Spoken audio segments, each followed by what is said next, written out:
आता सेक्टर 5 मधून आली आणि आता मी घरी जात होती शाळा सुटल्यावर, तेव्हा आता माझ्या गाडीत जात नाही, गाडी बंद पडली. तुमच्या मुलांना पाण्याचा त्रास झाला का? हो, कारण आम्ही आता घरी जाणार होतो आणि अडकून पडलो. एक तास झाला, जवळजवळ 1 तास झाला मला अडकून. ठीक आहे. नमस्कार. आपली गाडी कशामुळे बंद पडली? पाणी गेलं गाडीमध्ये.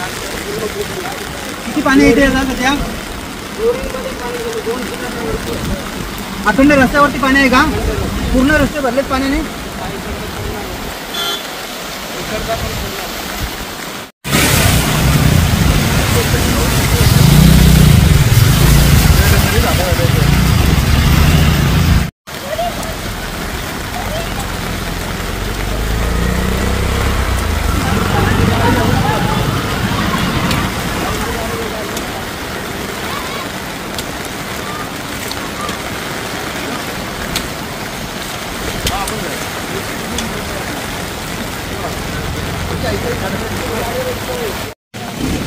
नमस्कार, मी सचिन केरी,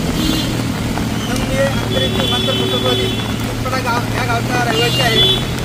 सध्या या पॉकेट 1, 2, 3 या भागामध्ये चिंचपडा, कोलीकोपर, राजनीवाडा आणि ओले या गावाचा पुनर्वसन केला आहे पोलीस.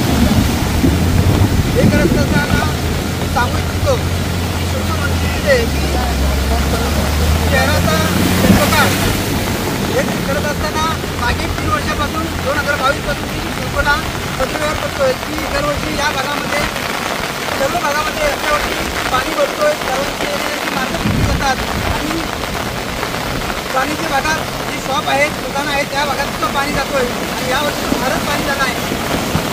2022 रोजी तो मी शिल्पला नेहमीपर्यंत पत्रव्यवहार केला होता, कारण की सेक्टर 1, 2 करंजाडे या भागावरती पाण्याचा ओढा आहे.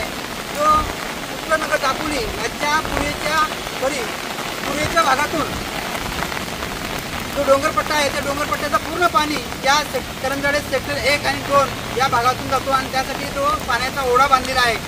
आणि त्या ओढा हा त्रिवेणी धाम सेक्टर 3 इथे गेलेला आहे. पण त्या त्रिवेणी धामच्या इथे हा उथळ ठेवलेला आहे, त्यामुळे तो पाण्याचा प्रवाह पूर्णतः पाहू शकत नाही आणि जास्त पाऊस पडल्याने पूर्ण प्रवाह हा पुनर्वसन भागात येतो. त्यामुळे यावर्षी पूर्ण रस्ते या पुनर्वसन नोडचे पाण्याखाली गेलेले आहेत. वाणिज्य भागात सुद्धा पाणी घुसलेलं आहे.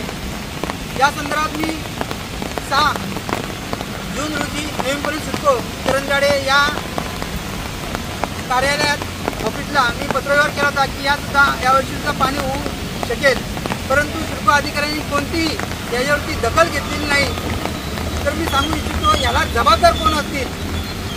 माननीय मुख्यमंत्री महोदय साहेब फडणवीस साहेब, आपल्याला विनंती आहे की या अशा झालेल्या पूरस्थितीत या जबाबदार कार्य अधिकारी कोण आहे, शिल्पचे संबंधित अधिकारी कोण आहे, तसेच JMD यांनाही सुद्धा मी सूचित करतो की या संबंधित अधिकाऱ्यांना कायदेशीर कारवाई करा आणि या भागात झालेल्या पुरासंदर्भात योग्य ते आपण नियोजनबद्ध कारवाई करावी अशी आपणास मुख्यमंत्री साहेबांना शिल्पचे JMD यांना विनंती करतो.